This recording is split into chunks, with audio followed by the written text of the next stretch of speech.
And there often seems no way of entirely getting rid of self without God's aid. Because you can't admit complete defeat and not admit complete defeat at the same time. There's no way for me to entirely get rid of self without God's aid. Because I can't use self to get rid of self. It's impossible. How's that going to happen? I'm going to have to be in the care of God to be rid of self.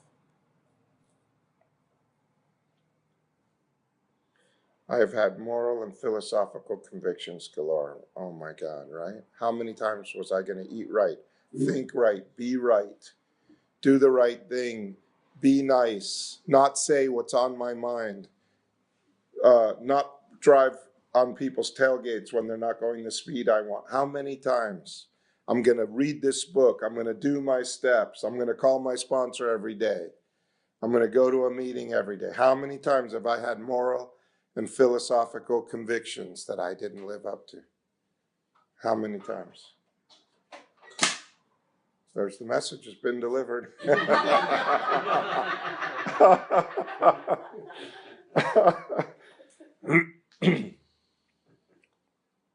But I could not live up to them, even though I would have liked to. Of course I would like to. I'd like to be the guy that I say that I am.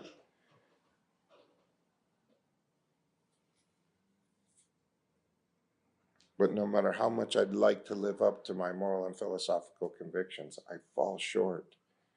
Because on my own power, selfishness and self-centeredness kicks back in, and fear runs my life. And I think, what's the point? I'm halfway there, but it never works out for me anyway, and this is too hard to work. I'm just going to quit now. Forget about it. And I find self always finds an excuse for falling short. And usually it's not self that is the excuse. It's you and the world and circumstances and every other damn thing but me that is the reason that I fall short of my moral and philosophical convictions galore. Rarely do I blame myself for it. Neither could I reduce my self-centeredness much by wishing or trying on my own power.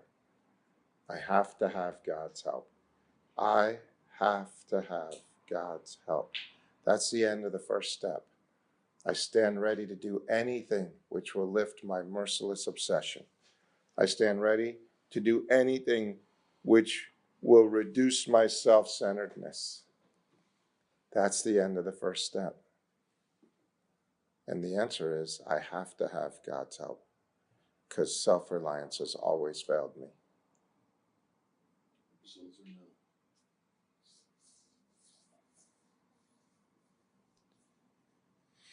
So that sounded heavy. There's a heaviness in the room right now. This is good news.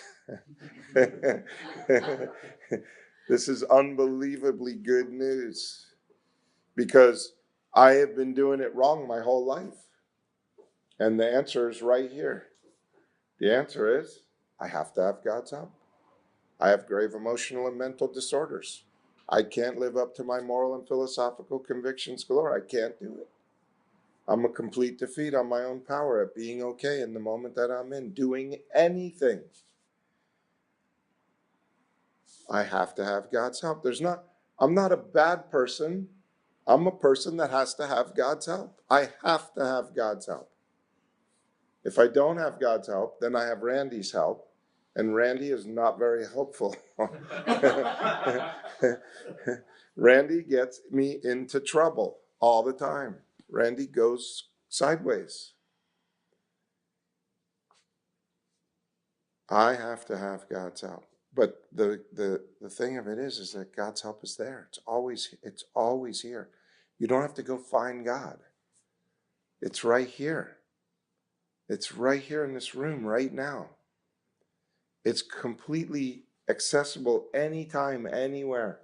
I can always stop whatever I'm doing, and I can always say, Father, could you be with me? Power, could you be with me? I'm up to my old tricks again.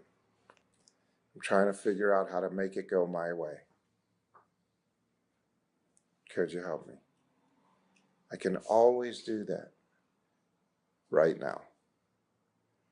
Isn't that amazing? You don't have to, it's not like sometimes you call your sponsor's not there. Sometimes you call a friend, your friend's not there. Sometimes you need your books and your books aren't there. You need your church and your church isn't there. God's right here.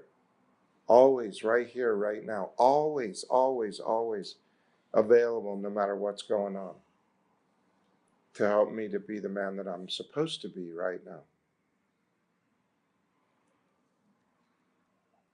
I'm never without the power. I'm never without the one that has all knowledge and power. I never have to be in a place where I'm not receiving strength, inspiration, and direction from the one who has all knowledge and power. You know what that means? That means that right now, right here in this room, I have access to all knowledge and all power. I tell myself I'm tired. I was up late last night. I'm helping my daughter do this party tonight. I'm tired. I've already been up and done a full day. I'm tired. I've had 3 meetings today. Already. I'm tired.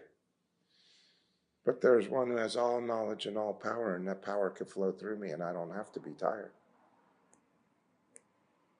And I don't have to know what to say. I didn't make any of this up this morning. I'm not preaching to you. I'm sharing my experience with you. Hopefully through an openness that something could be here in the room with us right here, right now. So that right now I could have a new experience. And when I say I, I'm talking about all the eyes in the room. I don't like to say you because it's I. I have to have this experience, but I is all of us. We could all have it together, and it's deeper when we do it together. That's why I started this meeting. I didn't want to meditate alone. I wanted to have a meeting where I could meditate with others. It's always deeper, and I don't want to sit around and contemplate this on my own. I want to do it with others where we could all go deep together. So that's why this meeting is here. So right now, God could and would if he were sought. What am I waiting for? Why wouldn't I be soughting? What could be more important than soughting God right now? There's nothing. And right now it's in everything that I do. When I'm walking, I could be soughting God to help me be a better walker. When I'm putting a picture on a wall, I could ask God to help me put the picture on the wall so that I could take the time to do what's right for the picture putting on the wall rather than what's right for Randy. Just stick it up there and move on. In everything, I have to have God's help. Anyway, that's a lot. Thank you for letting me share.